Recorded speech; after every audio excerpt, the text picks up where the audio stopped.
Looking for excitement? Chumba Casino is here. Play anytime, play anywhere. Play on the train, play at the store, play at home, play when you're bored. Play today for your chance to win and get daily bonuses when you log in. So what are you waiting for? Don't delay. Chumba Casino is free to play. Experience social gameplay like never before. Go to Chumba Casino right now to play hundreds of games, including online slots, bingo, Slingo, and more. Live the Chumba life at ChumbaCasino.com. VGW Group. No purchase necessary. Void where prohibited by law. See terms and conditions. 18+.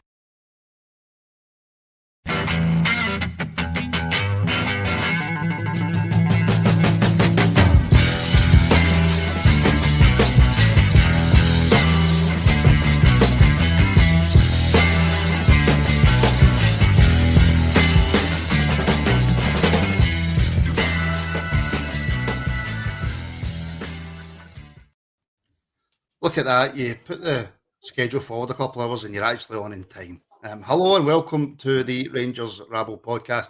This is your couple of hours post-match reaction to the first game of the season. Hearts 0, Rangers 0. Philip Clement did say it's going to take a few months to get up and running. It's no excuse. It's no excuse. I am joined today by Connor, Craig and Iain. This might go slightly different than most reactions, seeing as we've all had a kind of chance to cool down and simmer down after the game. And by the way, hello to everybody watching. Thank you for tuning in. If it's your first time here, then and if you're watching on YouTube, then consider subscribing to the channel, give it a like, and follow us on all different socials. We'll just jump straight in it, Iain. Your thoughts on the game? Simple as that. Please, thanks for coming to me first on that. New guy, take the flag.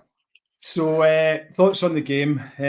Well, we were kind of told to expect this a wee bit, weren't we? You know what I mean? The manager did say, expect a draw.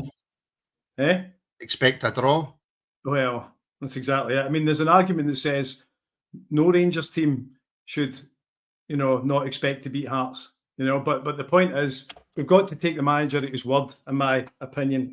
As much as half an hour ago, I might not have said that, but we've got to kind of understand that it's work in progress, I suppose, you know what I mean? But the tempo of the match itself, when it first started, Hearts set their stall out quite early with that early shot from Vargas, and Jack Butland had to make a good save. And then again, Handana battering the crossbar. It felt like Hearts wanted it more in that first half. And that's worrying for me, because that's something you can fix straight away. Yeah. So if Hearts are looking like they want it more, then that's the question I would have for the manager. I understand that we've not got the finished 11 and a lot of players have literally just touched down. And I'm sure we'll go on to that in a minute. But if I'm seeing Hearts try harder, then I've got questions. Is it as simple as that, Connor? Hearts looked as though they tried harder, and I would probably go along with that sentiment in the first half. In the first half, I'd go along with that. Hearts looked the hungrier; they looked up for it. Certainly created a number of real good opportunities. But having said that, we could have been ahead in the first half as well. Cyril Dessers had a couple of real good chances. That unfortunately we didn't take. So as much as Hearts certainly were the team who looked more up for it than us, the chances were fairly evenly balanced in the end up. So it's one of those ones. I think we were kind of prepared for it not to be a great performance as such today. I don't think it was ever likely to be up there as one of our best Tynecastle away performances, but you hope that we could still get the result and get out of there with 3 points. Not to be, unfortunately. I think overall, I do think a draw was probably a fair reflection of the game. Yeah, it was. It's the first game of the season, though, so people are going to be, especially after the pre-season that we've had, a lot of folk complaining, Craig. Folk are worried going into the season, and I think I put it on social media as well. It was a case of get rid of all the negativity. I don't care about the performance. We need a win. Yeah, it's one of those games where I think, taking a step back from it, you'd say a point away at Tynecastle isn't necessarily the worst result in the world, but sort of the pre-season we've had, the sort of upheaval we've had, you just want that. You just want that win, and like Connor said, we could easily have come away with the win if we'd put one of those chances away. For me, it seemed a bit of a hybrid sort of pre-season match. It still seemed like a bit of a pre-season game. First half, Hearts seemed to be more up for it, which at home you'd sort of expect them to be. But it just seemed like it was, and I don't think it helped having the majority of the same team. Obviously, with some of the new players not being necessarily available, and I'm sure we'll come on to that. And look, I don't want to get into a big rabble, if you like, pardon the pun, right, Ian? But and I'll bring in this comment for RFC 72. Is anyone shocked? It's the same team as last year, basically, and it's the same questions getting asked. And I think, Ian, that's fair. But my question to you is, and look, it's easy for me to say this after the game and after a draw, not getting the win. But we've made 8 signings or whatever it is, and there's only one change to the team for last year in the starting game of the season. How's that possible? Well, it's not the ideal circumstances, but that's how it's panned out for us. You know, you can look at a lot of reasons as to why that's been the case. Waiting to get people off wage bills, waiting for someone to come in. The Euros was on. Yada yada yada. Excuse. How many new players Ian did Hearts have on that pitch? Oh, listen, they signed someone this morning and were on the bench. You know, I forget the boy's name. Maybe Connor remember it, but they literally signed him this morning and he was on the bench. You know, so you know, there's obviously been a different approach taken. Maybe Clement's thought, well, I don't want these new guys thrown to the slaughter already. If that's the case, then they shouldn't be Rangers players, you know? So, but I mean, we're talking about how we're all quite upset at pre-season. The truth is, Hearts lost 2-1 to Leyton Orient. They lost 5-1 to Spurs, fair enough, you'd expect that. And they lost 3-0 to Fleetwood. So they didn't have a great pre-season, you know? So their preparation for this game you wouldn't exactly say was fantastic either. No, and you know, Connor, I want this to be a kind of a reaction to the game and go through the points of the game. But I mean, you've got Scott B there saying, look, we have to wait until they are fit to train. That's the kind of players, Connor, that we've brought into the football club. And again, I'll sit here and say this, it's so easy to sit here after a draw or a negative result and have a go at the manager and have a go at the players. But facts are facts, Connor. We have a striker, a £1.8 million striker, who isn't ready to train at the level of a Rangers team. Yeah, we do. And it's, you know, I made the point on a prior podcast about that you need players who are ready to go here and now. For whatever reason, Gamani hasn't been. I don't know if he's yet in full training with the rest of the squad. The last we'd heard was that he was doing solo 1.8 million, Connor. 1.8 million. Yeah, I know. And that's, you can't, when you're Cobble Rangers, you can't be spending the best part of £2 million on a player that's not even fit to take part in full training for whatever reason that may be. I'm not entirely sure what the reasoning is, because I don't think he's had any kind of injury or anything like that. I think it's literally just his fitness levels aren't good enough. And that is problematic, especially, I mean, as Iain said, you know, they had the boy Malachi Boateng, who they signed for Crystal Palace. He's sitting on their bench straight away, you know. Okay, I don't think he played, but the fact that they're able to bring people in and they're straight into the squad, that's what we need now. You could argue we did have that with Tierney today. He did come straight into the squad. He was on the bench. We said it last night after his press conference. We probably felt he would be on the bench, and sure enough, after an hour he comes on. I think the other side of it, though, on the flip side, you've got to balance it out, because if you look at Kilmarnock away last season, 5 new players started that game and we lost it. You know, so it doesn't always necessarily track that you can just throw all your new players in at the same time.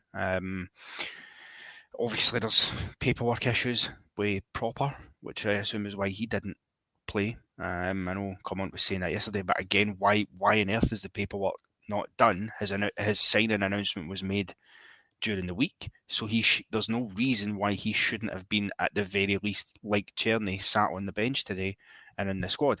It's incredibly frustrating because we always seem to be slower off the mark to get our new players bedded into the team. You know, the exception of maybe a Conor Barron or a Czerny. That does have to be bettered. There's no question about it. We don't have time to constantly bring in players that aren't ready. That aren't fit enough. You need players, as I say, in the here and now that can come in and come straight into the team and hit the ground running. And for whatever reason, for a variety, whether it's fitness or paperwork or whatever else, it's not happened with a couple of them. Yeah, but look, Mark Doyle rejoined as a channel member. Thank you, Mark, as has moderator Cammy rejoined as a channel member. Thank you very much, Cammy. And Scott Miller with that super sticker. Thank you very much, Scott, for helping to support the show. Iain, I'll come back to you before I go to Craig. Just in terms of the game then. I think we all expected, and I think even the manager might have even said it, and we'll hear from the manager shortly, that Hearts were going to come out the blocks. Everybody knew that, right? They were going to go for it. They were going to attack us, etc., etc. For that first 20 minutes, could have been it could have been a couple of goals up. We looked very, very, very shaky in defence. The midfield was trying to firefight, and Dessers was left kind of isolated up front for that first 20. He was, and to be honest, but Martin, we listen. There's no surprise that we never have a problem against Hearts historically, and why is that? Because Hearts always come out and have a go. Bless them. They're one of the few teams that don't put in a low block, and then we've got to sit and be patient, and then the Rangers team starts to get frustrated, all the rest of it. So that's why Hearts have never been historically a real problem for us. As far as I can remember, in the 40 years I've watched Rangers, I never really remember us ever struggling against Hearts. So of course we expected them to come out in the first 20 minutes, the opening game of the season. They're at their home ground. Lon Shanklin's got a massive point to prove, as does many of the other players. But that should have been no surprise. I think we should have been more ready for that. I thought, and I know we'll go on to it, I thought there was certain key players like maybe Diomande, as I said in my previous podcast, he went missing again a wee bit today. He looked like that. He showed one or two glimpses, Iain, didn't he? One or two glimpses of the quality. He did. There was one or two glimpses, but I thought he was kind of largely out of shape. And speaking of shape, I'm not entirely sure what structure we tried to do there. Listen, maybe I'm being a wee bit overcritical right now, and I want to kind of stop myself from going on because, I understand that there is a process here. I understand that it's going to take Clement some time before he gets the team and the system that he wants. But I tell you what, it's sore not winning when you should win. Mm-hmm. Yeah. And if we're talking chances, Craig, Cyril Dessers shows us Cyril Dessers. Lovely touch, fantastic touch, and it's. I don't know if I'm being unfair, but I mean, he could probably just pass that past Clark and he blasts over the bar. We created quite a lot of chances today, Craig. We created a few chances that we should have scored, right? As probably did Hearts, right? But we should have scored. But in that chance there, that's Dessers. That's Dessers. Yeah, there's 3 chances where you can say that he's unlucky, but my willingness to call it down to unlucky is waning. Has been waning for a long time, just because of that's who Dessers is. What I'd not Colin was talking about Igamane. I'm also worried that we've got a £6 million striker sat on the bench who desperately needs minutes and hasn't had a sniff today. Now, whether that means he'll be involved Tuesday over in Poland playing Kiev, I don't know, but that's where you can make a change there. It's not working with Dessers. He's having one of those days where he hits the bar, he hits the keeper. I mean, the one that later on where he cuts inside, he's got the whole goal to aim at, and he hits it straight at the keeper. Now, yet he's done well with the chance, and it's unlucky, but he's got the whole goal. He just seems to always snatch and hit straight at the middle of the goal where the goalkeeper's going to be. But yeah, the one where he brings it down, it's fantastic, and that's Dessers in a nutshell. Where most strikers aren't bringing that ball down, and then he's just got to knock it past Clark, and he tries to lob him from sort of 10 yards out, and it's going to be a hell of a finish to do that. But it just seems like one of those days where I knew pretty early on it was going to be one of those days for Dessers. Can I just say, though, in all fairness to Dessers, and look, if any of you disagree, feel free to jump in. But in Williams' point here, does any other player ever have a chance? Here comes the Dessers blame. He's the only guy who actually gets into positions to score or create. Not blaming Cyril Dessers. He had one chance that he should have scored, and I actually feel, Connor, that the few other chances that he did have, I mean, the headers, any other striker in Scotland, that's going to go in because they're not as unlucky as Dessers. I thought that Dessers done fantastic there. It's hit off the back of the defender's head and it's hit the bar. Every other chance that he had, I think he's been extremely unlucky, and it is just one of those days. But it's certainly not sitting here saying that the reason that we drew is all down to Cyril Dessers. No, absolutely not. I think, sorry, Connor, I think he actually played well today. Yeah, he did. I thought he played okay. I mean, just quickly before I continue with Dessers' point, because somebody in the comments is digging me up saying Proper had nothing to do with paperwork. Well, that's not what Philip Collins said in the press conference yesterday, to be clear. Actually, this morning, Connor, ought to be fine when he said that Proper was physically ready to start. So I'm only going by what I heard yesterday. That might have changed this morning, but then there's mixed signals straight away. You're saying he's physically ready yesterday, but you're waiting on papers. And if this morning he's come out and said he didn't train with the team, well then why? If he's physically ready, so it's a confusion clearly that's been created there. I think we're both right on that point. But in terms of Dessers, I think, the one that he gets, he probably should score. I can understand why he's made the decision he's made, because Zander Clark is off his line. And if he gets that right, we're all sitting here going, oh, what a goal, brilliant piece of play, excellent. He gets it slightly wrong, overcooks it, and it goes over the bar. The header is just, I mean, how unlucky do you get? I think Kai Rules, was it? I think he knows nothing about that. It takes the slightest nick off him, and that just is enough to see it sort of go into the bar and the post. Even the fact that it comes off the bar and onto the post for a lot of, if you get the luck with you, that sometimes does still drop in anyway off the bar. So, yeah, it's unlucky, and I don't think he deserves a battering today. I think he's had those three opportunities, really. I understand the one where he does cut it back and he sort of hits it down straight at Zander Clark for a simple enough save. You could argue he should maybe be looking to put that in the corner. But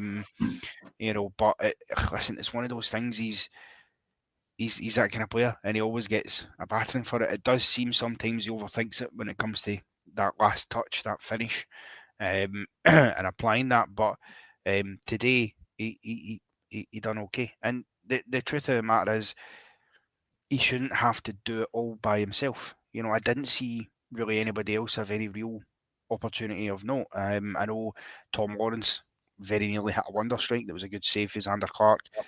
Connor Barron had an effort that was saved as well in the first half.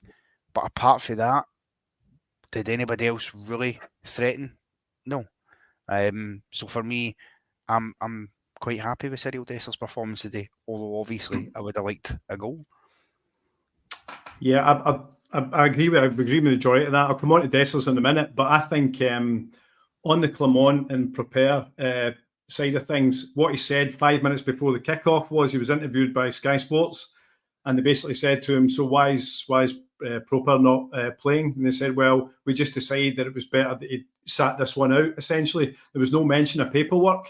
There was because they actually get put to him, was there a paperwork issue? He's like, no, we've decided not to play him. And that was like 10 minutes prior to the kickoff corner. But you're right, I was up until that point, I was under the impression it was a paperwork issue as well, But again, it brings us back to what we were talking about at the beginning, doesn't it? Why do we take so long bringing all these guys into the first team? If it's if in Clermont's mind it's still pre-season, then play it like it's pre-season. Get the guys some minutes. Just start them. On the Dessers thing, I think Dessers was incredibly unlucky today.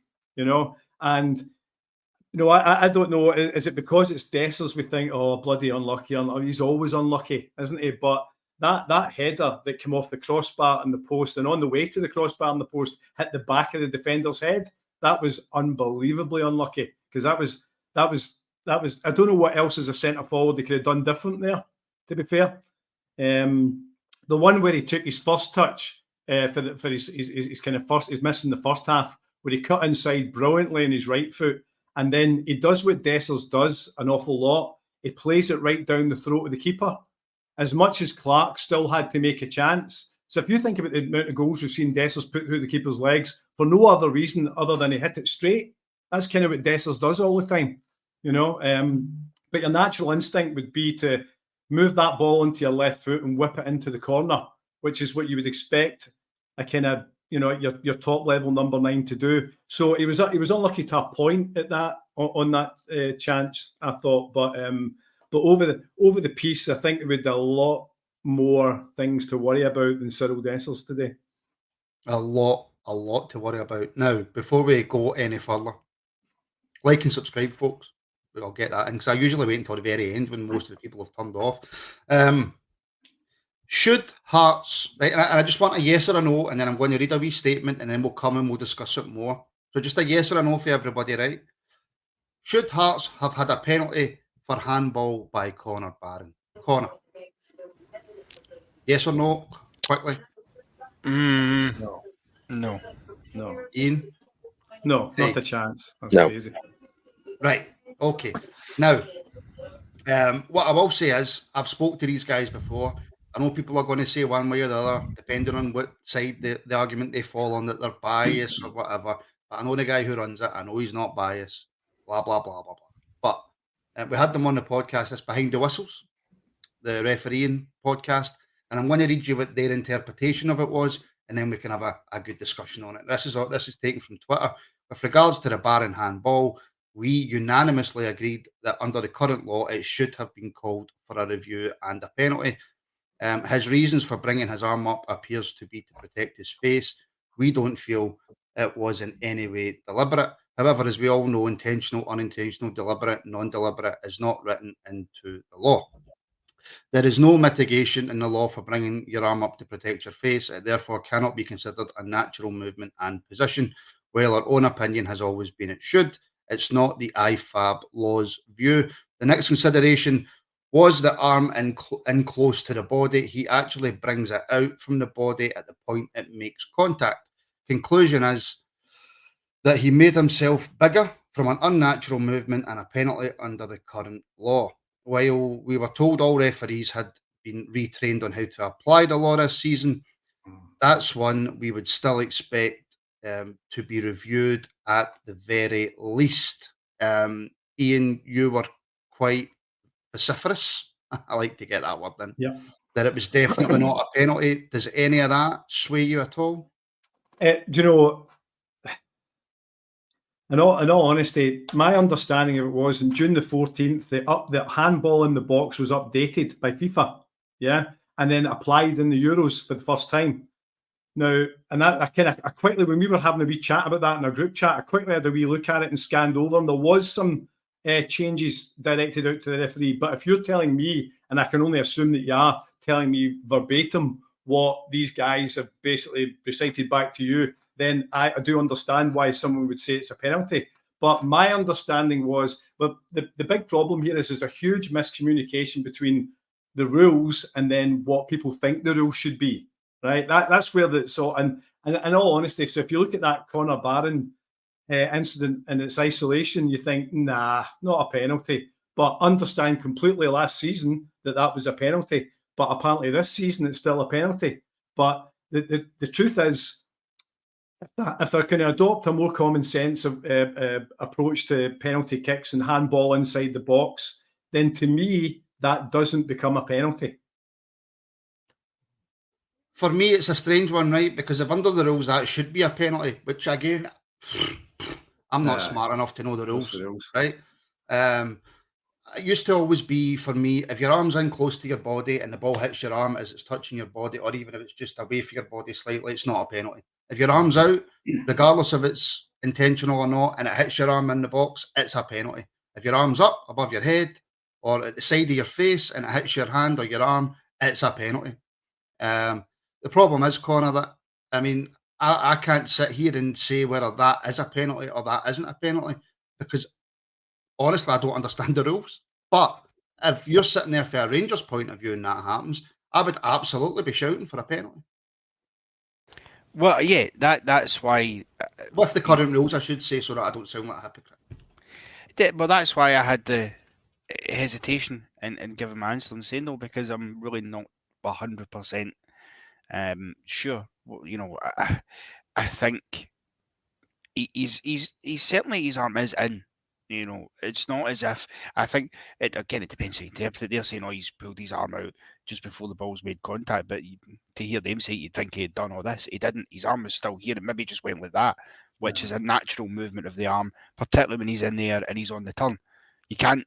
It's impossible, physically impossible, for anybody to jump with an arm like that and turn without there being a slight movement. You can't do it. So you have to, understand from that point of view, it is not a deliberate handball. He's turning away in the air and his arm's tucked in. Look, last season we know that would have been given as a penalty. We've seen it. The John Lundstrom one at Kilmarnock. It's not too dissimilar to that. And that was given immediately. That wasn't even given with a review. That was given on the field by the referee straight away, which is fair enough. For me personally, if Hearts had been given that penalty, I certainly wouldn't have been sitting on here ranting and raving about how it was the worst decision I'd ever seen. But it's about the consistency throughout the campaign, because we all know, Martin, if an incident happens tomorrow in the East End of Glasgow and Kilmarnock get a penalty for a similar situation, you know what the narrative's going to be. You know that again. That's why referees, Connor, have to be consistent. That's why when it comes to decisions like that, if that happens again, that cannot be given as a penalty in any game in Scotland. It can't be, but our referees are not consistent enough to properly do that, and inevitably there will be a dodgy penalty shout like that will be given, because that's the nature of it. I mean, let's be honest here. We've got Willie Collum in charge of running things right now. I don't know how great we'll be with it. I mean, that's a man who doesn't think punching the ball's a penalty kick. Never mind what happened today. So look, if I'm a Hearts fan, I want that to be given. But in all reality, objectively, you look at it and you say, there's not much you can do about that. It's about distance. It's about the fact that he's in the air and his arm is tucked in. I think if he's out here, he's in trouble. But because he's here, I think he's fine. I mean, to settle it, two things. Nick Walsh gives us nothing, ever, right? And secondly, Stephen Naismith said it wasn't a penalty at the end. Yes, I mean, if Stephen Naismith's saying it isn't a penalty, then Craig, we can't really have any complaints, can we? But again, just to go back to it, just so that going forward, we're all on the same level here.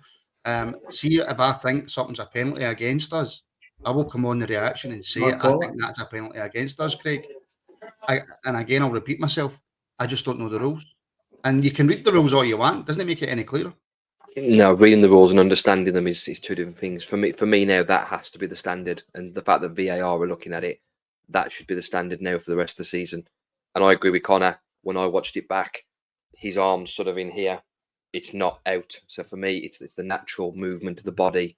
What he's running back to try and get in, obviously get in the way of the cross. I always look back and go, when it comes to penalties, would I be claiming for it if it was the other way around? Yes. And then would I think it was harsh and I would, if we'd been given that, I would have still said it was harsh. So for me, that's why, in my opinion, it's not a penalty. He's not putting his arm out. He's not putting his arm to the ball. It's just come off his arm as he's made that natural movement, in my opinion. Yeah, look, the thing for me is that's one of those ones. If we were given that penalty today, I'd be sitting on here going, we were lucky to get that penalty, but thank God we did. Simple as that. Absolutely simple as that. Right, before we discuss the second half, shall we hear from the manager? He spoke to Sky Sports. We'll do the Sky Sports one. I haven't heard this yet, by the way. I was watching the final episode of the series 4 of the boys on Amazon, the one about the superheroes. I was watching the final episode. So let's hear from the manager who spoke to Sky Sports shortly after full time. Philippe, 0-0 on the opening day. How do you assess the game today? That we didn't play a good first half.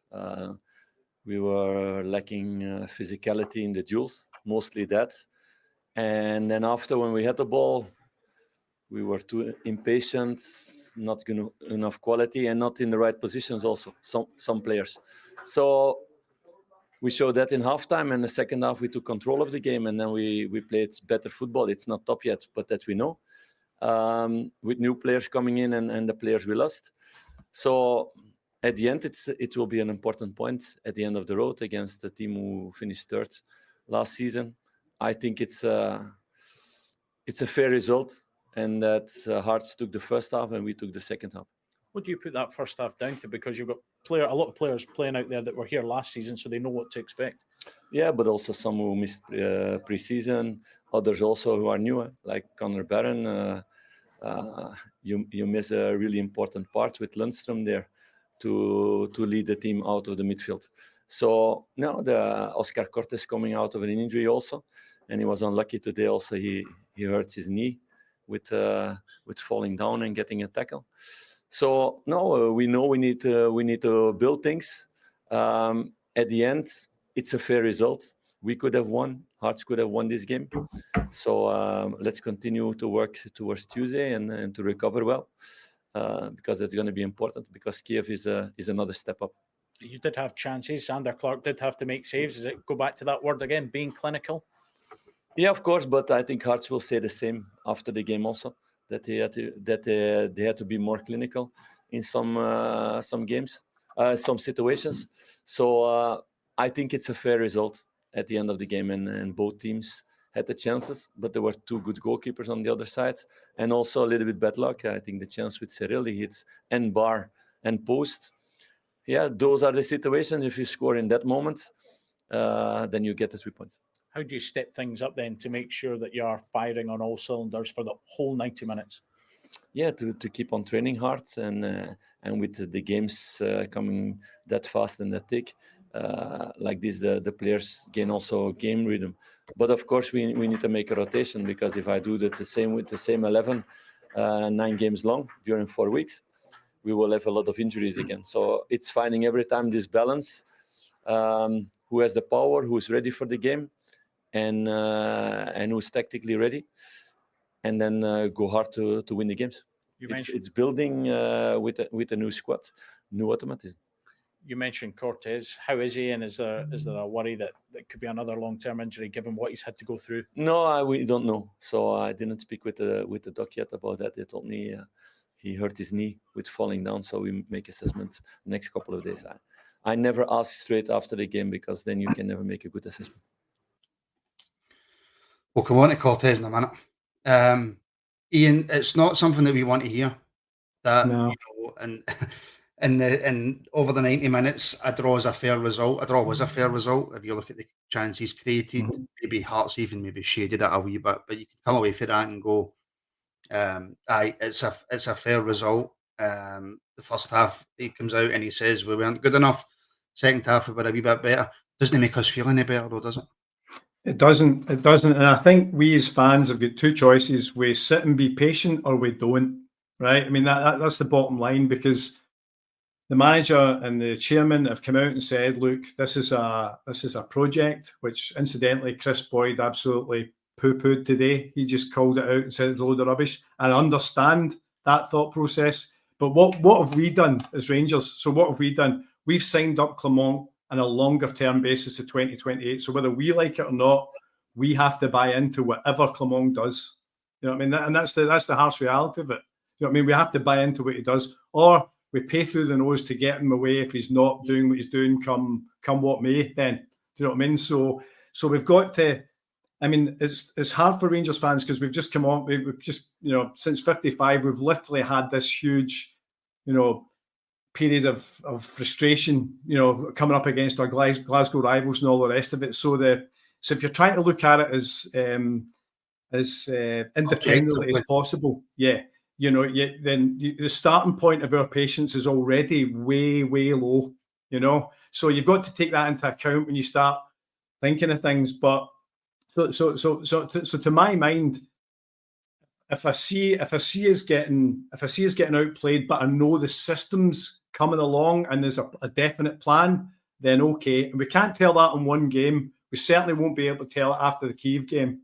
So better people than us will know when to judge whether that's worked or not, incidentally. But I think if I see Hearts players trying more, then I've got a real problem with that. I've got a real problem with that because that's something you install straight away as soon as you sign for Rangers, never mind step in the park, you know. And yeah, we're going about Cortes later, but yeah, I've got a definite opinion on that. Hey, we'll hold it in.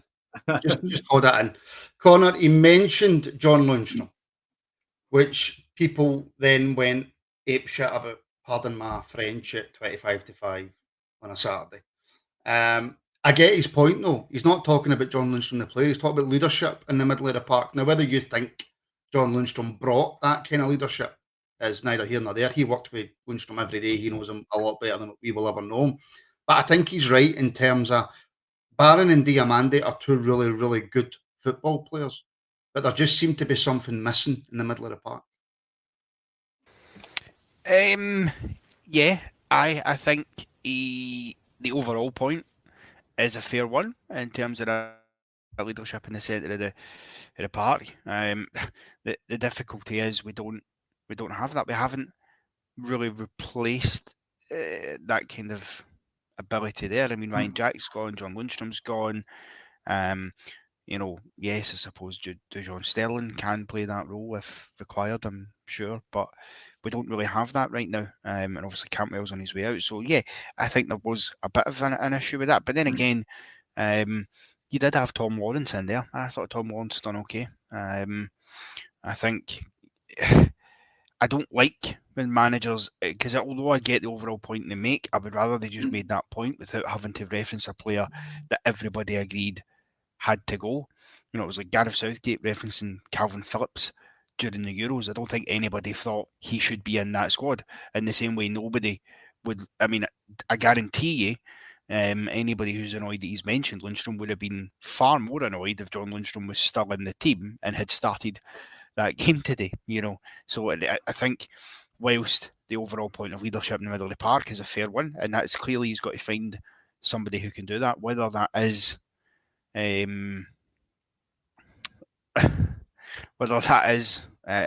somebody within the ranks that's already there, whether that is bringing now another player in to aid with doing that, time will tell. But for me, it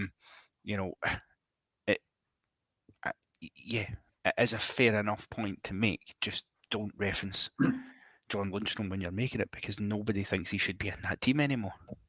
I think, personally, I just think that's quite nitpicky to get annoyed at that, if I'm being really honest. Yeah. I'm not particularly annoyed at it, just why do it? But even the fact that he mentioned Lundstrom because of leadership, didn't mention him because of play, and people are getting pure arsey about it, and I'm like, that God, like, there's plenty of things to be annoyed about right now, there's plenty of things to be worried about right now as a Rangers fan. Referencing a player who's no longer here when he's talking about leadership and getting annoyed about that, what is the point? I know what's wrong with that. Lundstrom needs replaced. That's correct. Move on. Yeah, but I don't understand the anger about that. Tom Lawrence is mentioned there, Craig. Again, I thought he done okay, as the background in your house seems to be rather loud. I thought he done okay, nothing great. No, and I mentioned in the group chat, I at one point I looked up and I heard his name and I was convinced he'd gone off because I couldn't believe that he'd lasted the 90 minutes. I thought he would have been at some point. I thought he had a couple of little glimpses. Obviously, he had the chance where Clark's tipped it over the bar, but all in all, I think he doesn't really, for me, have the legs and the energy to play in the 10. I think if you're going to play Tom Lawrence, then it's a situation where maybe you play a three in midfield, and Lawrence is one of those three, similar to when we used to have Davis, Jack, and Kamara, for example. But I don't think he should be playing the 10 because that role requires a bit more than what he can offer at the minute, in my opinion. Somebody made a good point, and I can't remember who it was. Ian. I've seen it on socials that Lawrence is really good when he doesn't have to move. Aye, yeah, like pre-seasons, for example. Yeah, but like linking up the play and stuff like that, long shots, great. I just worry that the way that I think Clement wants to play with a high press, with the wingers who will get on in a wee second, I don't know if Tom Lawrence suits a Clement team. Maybe that's the case, but what we do know about Tom Lawrence is he just disappears for huge parts of the game, and as much as his shot was good, as Craig mentioned there, it was, but let's be honest, Clark was underneath it. That was one for the telly for him. You know what I mean? He literally just tipped it over the bar, So as much as watching the accuracy of the shot and the time and the slow motion was fantastic, big deal. He didn't contribute enough, and that's Tom Lawrence's problem. He doesn't contribute enough. We need someone better in there. I don't know where that person's coming from, because he certainly isn't at Ibrox at the moment. But it's just maybe he is, but he's asked for a transfer. But essentially, I'm not. Tom Lawrence went back to disappointing me again today. Now, there's no reason why Tom Lawrence shouldn't hit the ground running today, because he's been at the club a while. He's had a full pre-season. He's one of the senior heads there. He should be kind of grabbing the team and saying, "Look, this is how it's done. This is how I want you. This is how he should lead the line," in effect. But he didn't. Again, he's too easily marked. He drifts out of position, doesn't make himself available for passes, and almost looks like he doesn't want the ball sometimes. So I've seen that too often. I mean, listen, I might be, again, it's the not long after the final whistle and all that kind of stuff, but to me, Tom Lawrence is just disappointed too long. We might give him another chance. Love to be proved wrong, but I can't see how. Well, Craig's just messaged there, Ian, to say he was playing today, but he's playing for Hearts. Jan Danda would have done a better job for us than a Tom I agree with that. I agree with that. I found I take it he's not quite match fit, because he brought him off, Naismith, didn't he? Mm-hmm. Naismith took him off near the end. I thought that was strange, because he was one of Hearts' best players, but him and Vargas ran their socks off all day. But little signings like that other teams make, that are we not allowed to sign somebody for Ross County? Actually, Martin, I think it was you that mentioned in my first podcast. I think you mentioned about why didn't we pick him up? Did you? I think you mentioned it. Well, I mean, if he turns out to be a really good player, then yeah, it was me. If he turns out to be average, then I don't know what you're talking about. But no, another cracking player that they've put. In fact, do you know what, Connor, before we come and discuss Cortes, because I'm going to go Ian first with Cortes, right? Because I don't know what he wants to say, but he's got something to say, right? I think it would be slightly remiss, and people might not like this. I get that, because I can't stand Stephen Naismith. People know my dislike for that man, midget boy. Hearts are a decent team. Not anything world class or anything, but first game of the season, there's going to be kinks and mistakes made at the first few games of the season. Can we maybe just take stock a wee bit, just sit back and go, yep, not the ideal result that we wanted. We would rather be playing at home against, I don't know, a crap team like Dundee United and hammer them. But Naismith's actually built a fairly decent Hearts team. As painful as that is for me to say. He has done, yeah. They're they were comfortably third place last season for a reason. They've strengthened since then. They've so far managed to get through this window without losing any of their big hitters either, which is...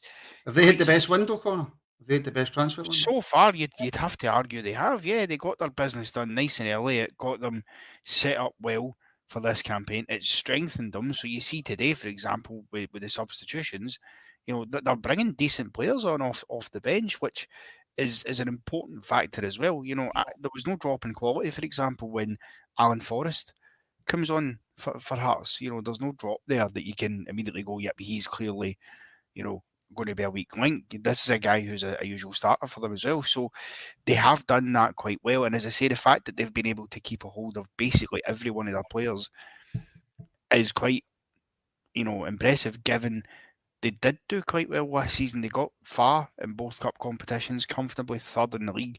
You'd have thought there would have been interest somewhere for one or two of their players, and for they've managed to keep that. That might change, come September. We don't know, for example, where the likes of Shankland, whether he'll stay, whether other players might go. But so far, they've had the best window without doubt, and they are a difficult team to play. Look, yes, we've got a pretty good record against them. Yes, Stephen Naismith hasn't beaten Rangers in 7 attempts as Hearts manager. I get all that. But if you look at the course of those 7 games, the vast majority of them have been tight affairs. It's not like we've tore them apart every time we've played them. We did tore them apart a few times. I was just about to say that. Jesus God. Honestly, Christ, man. Yes, we have. Can you add into while you're doing that, talk about their right back and all, just very, very quickly, because I want to come to Cortes, but I thought he was quality. But yes, no, we have had a couple of downs that we've done them, but a lot of the games have been tight. The right back was pretty good.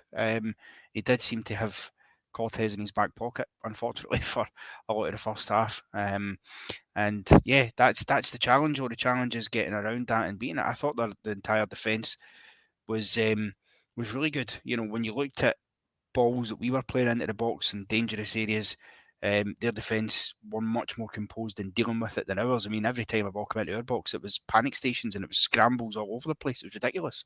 Whereas they were composed, they were calm. You had the one where I thought Rabbe Matondo is a great header across the 6-yard box. That's the area you want it in. That's the only thing he done in the game, by the way. Yeah, it is, but it was a good piece of play for him. And when it comes across there, the defender, there's no panic, there's no slicing of the ball. He's just dealing with it and clearing it away. Because if he mistimes that or he scuffs it, Dessers has got a tap in. And as I say, so you saw that for him, the composure they had at the back. And I think they're going to be a solid unit for anybody to come up against this campaign. I know, and by the way, that boy can take a throw-in. It's mental. That's mental, the length he gets on his throw-ins, by the way. Right, Shades of Rory Delap. Yes, very much. In fact, probably better than Rory Delap, to be fair. Right, okay. Matondo, I just mentioned there, come on. And for me, again, what frustrates me so much with Rabbe is you can see how much potential. Mm-hmm. Because of purely how quick he is. And he's actually, when he's on it, he's really good with his feet in tight situations and he's quick. But he's never going to be good enough for me. He's never going to show it consistently to be good enough for me. But he had to come on in at the start of the second half because Oscar Cortes, it seemed to be in some kind of challenge. He's went down, he's hurt his knee. First game back after how many months out? First competitive game back after how many months out? And we don't know what it is yet, but that's another injury. Yeah. I mean, just on Matondo at first there, you're right. He came on and he does the kind of hard bit. He goes past about 2 or 3 folk, gets into the box and beats himself sometimes. Doesn't do that final little pass. Consistently. Yeah, I know. It just lacks that composure, like many of our wingers have over the recent years. But in all honesty, Cortes, I hoped I didn't see that last. But what I saw today, what I kind of thought I saw last year, I'm not sure if he's right for the Scottish game. I just got the impression he wasn't really up for that duel. And as good as Taylor was today, and Taylor was great, I've got to say, good piece of business for Hearts. He didn't fancy going up against him right from the get-go.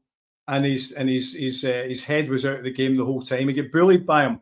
And I think that's what Clement was referring to in particular when he said we lost a lot of our duels today. Well, that was duel 1, 2 and 3, and he lost it big time. You know what I mean? And to the point where when he kind of went down and had his sore knee and then went in at half time. Now, if that was a real injury, they wouldn't have put him back out, or so you would hope with this new physio crew, or kind of the guys who've got in the back, the medical team that we've got built up now. Why would you throw him back out there? And then I think he'd had another 1-to-1 with Taylor, and he came off second best again, and all of a sudden it was take me off. So listen, I might be a little bit pessimistic with that. I hope Cortes turns out to be the winger that we need, but I really saw. I didn't, that way you're looking at players' eyes and you just think, not seeing it. not seeing it. I just felt that he was a wee bit timid today, and that's kind of not how to start the season. Well, personally, Craig, I felt as though, well, it looked as though he had rolled his ankle, and he looked quite upset actually at coming off. So I'm not 100% sure if I'm on board with a lot of the comments that he shot at. I'm not on board with that. But however, people are free to think and believe what they want. He wasn't having a good game again, but just back from a long-term injury. But no wide player, and I think that's why we were quite poor, because if we're going to be successful, if we're going to play well, it has to come for the wingers, because that's the way Clement wants to play. And the left and right side today failed. Yeah, I've said this before, and I will say it once more. I never want to see Scott Wright in a Rangers shirt ever again. My patience for that boy lasted about 5 minutes today, and I was done. I'd have subbed him at that point. As bad as Cortes, or as poor as Cortes was first half, Scott Wright just didn't have any form of coherent thinking in his brain. And it might sound harsh to some people. And I agree with Matondo. He comes on second half, and the first thing he does, he beats one player and puts it into the stand. Where you're sort of thinking he's got 2 or 3 options to play the ball out wide. The one player that I did get a little bit of sort of, he's got a bit about him was actually Cherney when he came on. I thought he looked pretty decent. I think having the ability for him to go outside or inside could be pretty key. And I'm just a bit gutted that he wasn't able to start. For me, if he was fit enough to come on for half an hour, I'd have started him and given him an hour, and then bought. If you're gonna play Scott Wright, I'd have brought him on to replace him later on.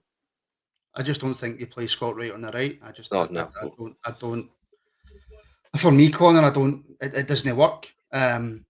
Yeah, he's got a bit of pace, but he's not going to really take the ball past a man, etc., etc. But every year it's the bash Scott Wright.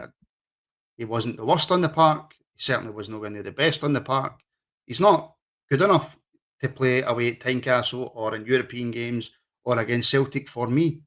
He's good enough to be a squad player when you're playing the lower league teams, if you can afford to have a guy in the books to do that. But in regards to Cherney, Connor, when he came on, I think actually, now that I sit here at 10-5, I think the manager was right not to start him, because when he came on the pitch, you could see that he was a wee bit at the beginning deer caught in the headlights. I think it's going to take a while, not a while, a couple of weeks for him to bed in. It was almost as if Scottish football was just a wee bit too quick for the way that he was thinking and the way that he was playing. So I think actually, I think Clement got that one right. Yeah, to a degree. I'm not. You're allowed to disagree with me, Connor. Don't worry about it. You're allowed to disagree. Yeah, I'm not sure I agree with all of that assessment. I mean, one of the first things he did was a lovely bit of footwork when he sort of dragged that back and flicked it in between. The first thing he done was got on the ball and get tackled because he wasn't aware of what was round about him, and then he's done a couple of good things with footwork, and you can see that he's going to be a cracking player. But all I'm saying is I can understand why the manager looked at him in training and went, not quite ready to start. Well, yeah, but at the end of the day, to me, if that's the logic of the reason of not starting them, why play him at all then? Because he needs to get some game time to get used to the league. Right, but surely you'd be better starting them then, because if you start the game, right, okay. You're in with the pace of the game from the get-go. Okay, so you start him, Connor. You start him, right? He gets the ball on the right-hand side. He loses the ball, Hearts count and score. But that didn't happen. But obviously because he didn't start. What I'm saying is that's the chance that you take. Well, it's a chance you take, but you take that same chance with Scott Wright. He would do something like that. At the end of the day, when he comes on with half an hour left to go, the tempo of the game's firmly been set at that stage. People are tiring, Connor. People are tired. It is. But but Hearts had made a couple of changes as well at that point. And so there was still didn't change a left back. I'm going to keep coming at you. Didn't change the left back. Oh yeah, they didn't change the left back. That's true. But the left back at that stage didn't look that tired to me.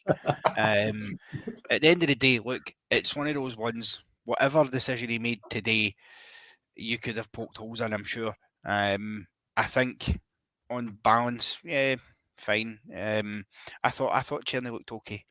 I think rabbit in the headlights is perhaps slightly harsh. Yeah, that first moment when they come on. Do you know what? I'll give you that. It was a bit harsh. What I meant was it just took him a wee while to get up to speed of the game. That's all I meant. Yeah, and it will. And he's not coming in with the players. Yeah, but when you're coming in a game like that, where the tempo is quite high, and it's your first domestic, league game in Scottish football, then yeah, you can't just come in straight away, bang, I know what I'm doing. When because 7 years ago he played one game in Scotland against Celtic. It doesn't work like that. How do you know that? But he certainly, I thought, as I say, technically he looked quite good. His movement with his feet at times was pretty good. And what I did like, actually, I must say, I thought him and Tavernier linked up okay. They did have a couple of good moments there. And that's important because if he's going to be the starter on that side, which I suspect he will be, then he needs to have that relationship with Tav if he is going to stay. Obviously, that could change as well. But either Tav or Sterling, he's going to have that relationship with. So, yeah, for me, he's one that, off the mark today, see what happens come Tuesday, whether he makes an appearance there. Suspect he will, because European football should suit him to a T. He's used to that. And yeah, you go for there. But I think he'll be fine. I think this time next weekend against Motherwell Hampden, I'm pretty sure Cherny will more than likely be starting. Right, Ian, you've put a couple of comments in the private chat thing here on the thing that we use to stream. I do you want to talk about Tav? But before we do that, before you go on to Tav, stay on Cherny and your thoughts. Listen, I'm saying that I can see a player there who, once he's fully up to speed with the game, I think it's going to be a real asset for us. I want to make that clear, but you jump in. Yeah, I think, well, the hope is with Cherny is we've signed someone who's tried and tested. And to be honest, as much as I actually agree with Connor, to be honest, if you're going to play Cherny, you start him. To throw him in on what was a disjointed team wasn't ideal, but I still wouldn't have not done it. You know what I mean? But in all honesty, yeah, that's fine. Tav just did what I expected Tav to do. He's just going through the motions again. If Tav isn't running forward and supporting the centre forwards, I don't know what Tav's role is anymore, because it's certainly not defending. Yeah. So the point is, if we can't have Tav being the majestic guy running forward, putting some great balls in, taking free kicks, all that kind of stuff, then Tav doesn't have a role in the team anymore. And I think you'll find as the season goes on with Tav will cover Sterling. I think that's how Clement's thinking. Maybe just have Tav in covering Sterling, who's quite injury prone. So there may be a use of keeping Tav. It's just, well, do you keep him on that money as your second right back? I'm not sure. I mean, Craig, I'll bring you in on that before I finish things up. But there was a couple of occasions, Craig, where it's almost as if he falls asleep for a few seconds or his brain doesn't kick in. Defensively, it's going to cost us a few goals this season. And I think Ian's right. Going forward, he doesn't really offer much anymore. It will cost us because history's shown it has cost us in the past, and Tav is older than he was in the past. So it's guaranteed to cost us. For me, I still wouldn't be surprised if, come the 1st of September, James Tavernier isn't here. I think he will be, but also it wouldn't surprise me if a bid came in from someone and he was allowed to move on. And I can see Sterling once he's back fit, and that's the worry for me, is that I'd play Sterling right back, but I also think I'd play Sterling in midfield. So you kind of need two Sterlings, one to play fullback and one to play midfield. But yeah, I think Tav today, you could see that he hasn't had much of a pre-season for whatever reason, and he needs to get up to speed quick. If he's going to stay, he needs to get up to speed quick. But there's a few players that need to get up to speed. I just saw a comment about Danilo. I'll come back to that. Why he didn't get any form of minutes today. I would like someone to ask the manager, because £6 million striker who could have come on and made a difference and doesn't. Well, I mean, I'll take that to you, Connor, about Danilo. I mean, if I can try and make a case, I'm not saying that this is my point of view or I agree with this. Maybe the managers looked at the game and thought, I don't want to risk Danilo. I don't know. I can't answer why he didn't get any minutes. No, well, me either. It's a mystery to me. I mean, I think, yeah, you could say I don't want to risk him, but don't want to risk him for what? He's not going to start him on Tuesday. No chance. I mean, I will eat this headset if Danilo starts on Tuesday. It's just not happening. Make sure you sell enough broadband packages first. Maybe he comes off the bench on Tuesday. Maybe he starts against Motherwell. Again, I doubt it.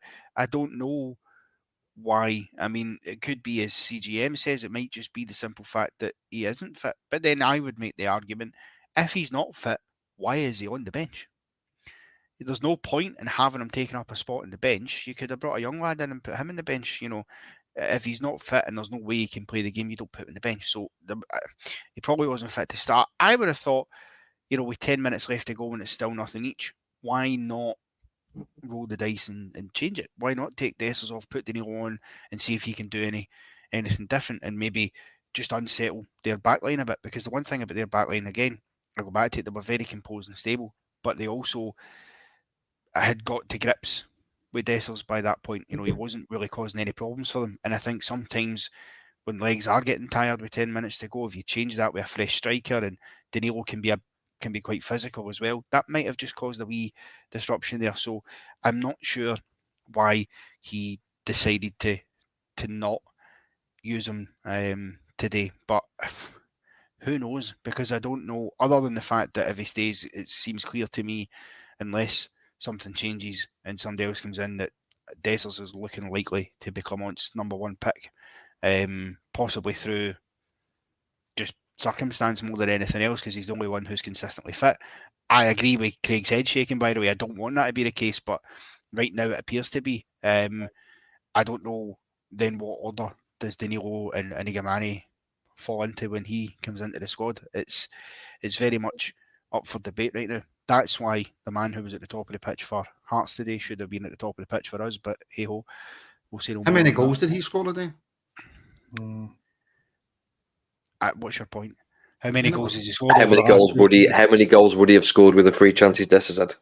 Yeah, well, he had a couple of good chances himself. They never scored. No. I'm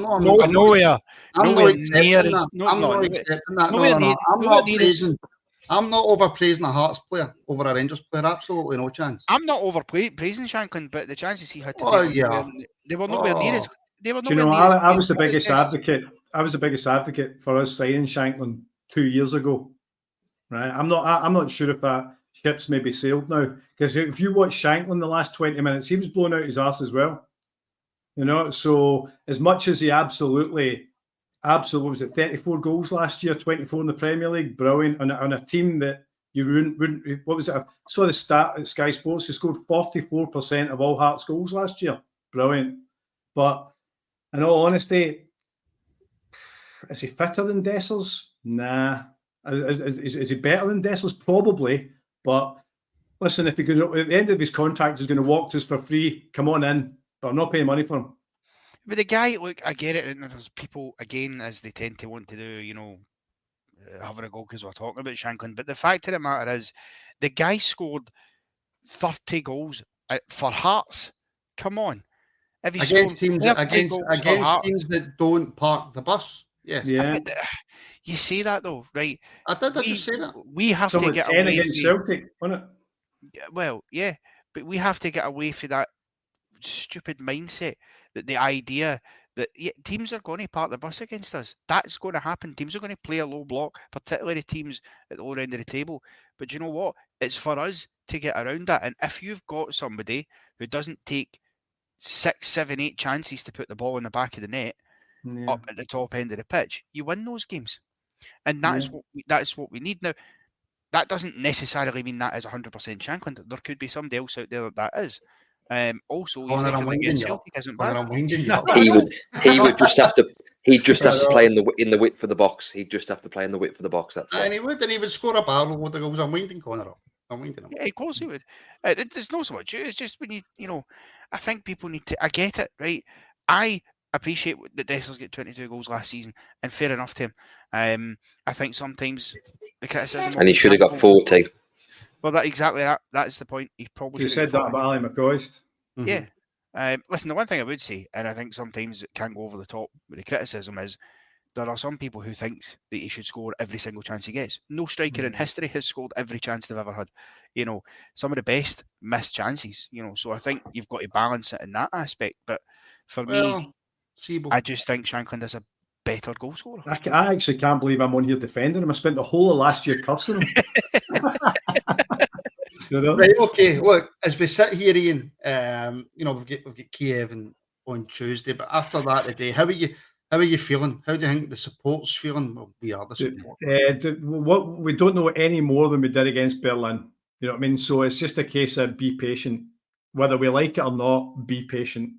And we just have to do it. Now, I know for a fact, Christ, I have to focus outside at Ibrox.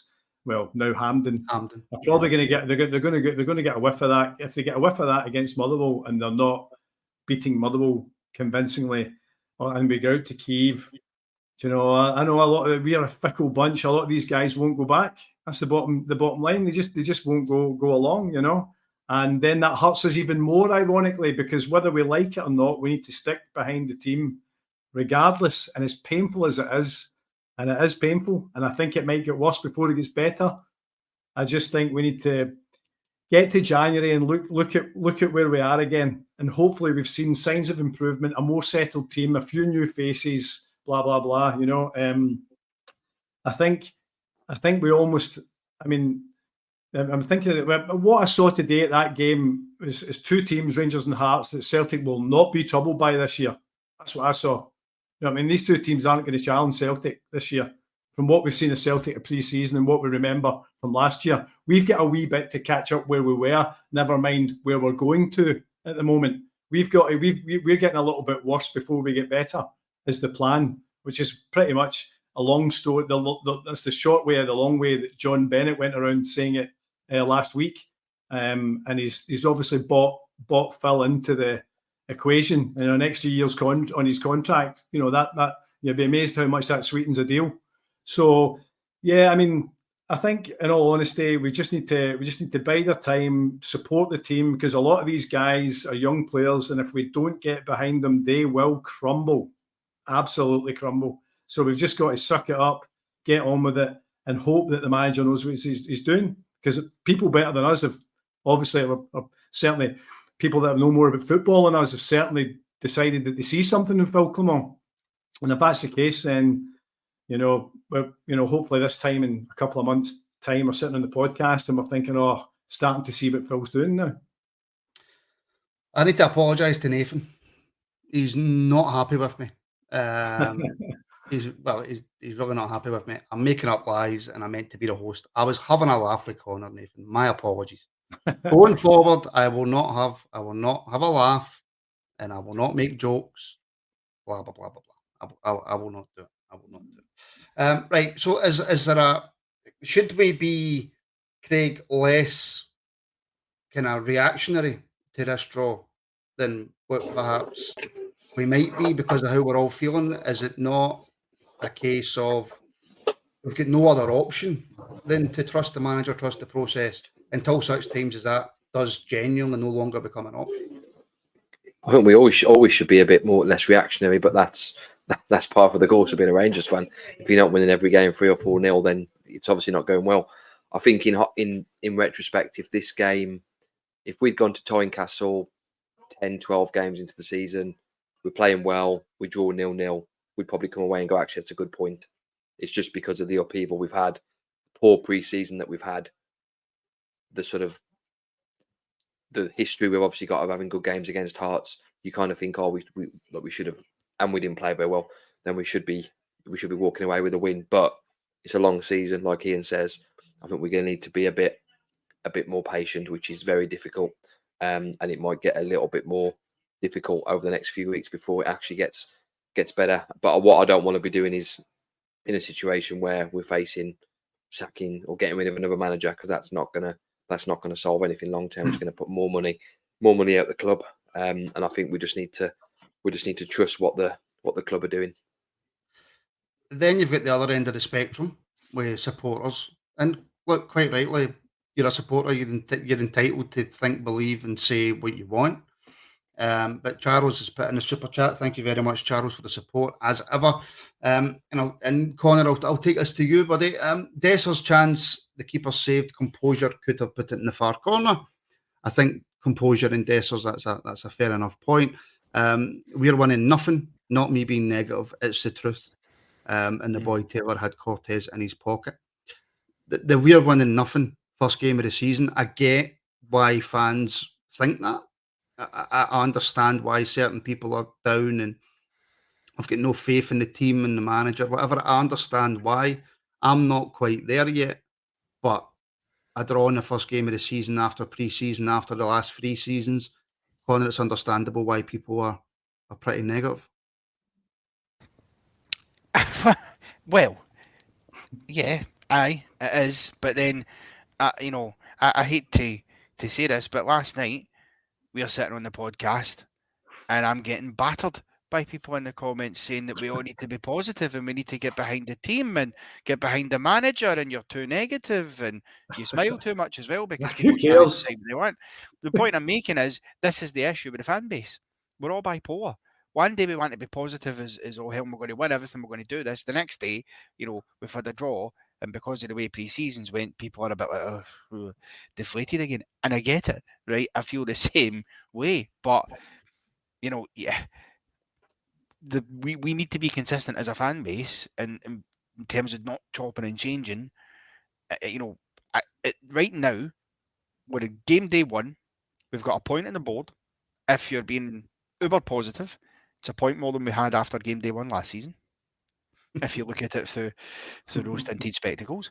Yes, off the back of pre-season, and I think it's now, if you look at even the last game of last season, I think it's 6 games in a row now without a win. That is concerning. However, pre-season games are pre-season games. We changed the entire squad each half in those games, basically, or at various times, so that can happen. I just think that for now, let's keep the heat. Let's see what happens in the Champions League qualifiers during the week and go on to Motherwell next week and try and build for there. Would I have liked to have got a draw today? A win today? Yeah, of course I would have. Ends up being a draw. There is a positive in there. We've kept a clean sheet. No, something that we say often recently. Even if Tav did absolutely put the frighteners up me when he almost he somehow managed to get it over the bar. Fair play him, but Jesus. So I think that was more luck than judgment, wasn't it? Yeah, well, yeah. I honestly, after the pre-season as well, I'm thinking, please no again. But at the end of the day, I get it. It's tough because we're not winning things consistently enough. I think if we had did this draw today on the back of winning 2 cups last season and a half decent pre-season, I don't think it would have been as big of a problem or a worry. But the issue is we didn't do that. So, but I'll give it a while yet before I start hitting the panic button completely. Yeah. Just Nathan, buddy, calm down. Right. What I actually said was that Dessers plays against more teams who park the bus than what Lawrence Shanklin does. That's all I said, buddy. I never said Hearts park the bus. So just chill, buddy. Just chill. And I was having a joke.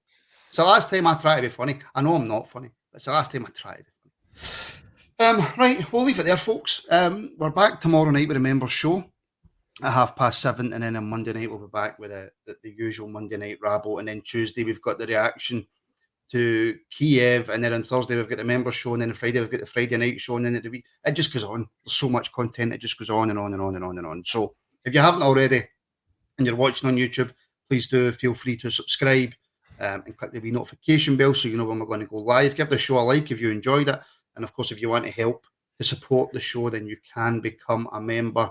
The join button is underneath the window or on your phone in the description. Follow us on Facebook and Twitter as well, this is also live streamed to, and follow us across all of social media. My thanks to all the guys in the comments, even the people watching who don't comment. Thank you for tuning in, and all the people who watch this back. and all the super chats as well that helps to support the show. It's greatly, greatly appreciated. Connor, Ian, Craig, thank you very much. First reaction, first positive, not positive. What's the word I'm looking for, Ian? Competitive reaction of the season done. That's the word I'm looking for. It was half positive. We'll go half positive. And yeah, so we'll see all the members tomorrow night, 7:30, and we'll see the rest of you Monday night, 7:30. So thanks for tuning in, folks, and we'll speak to you all very, very soon.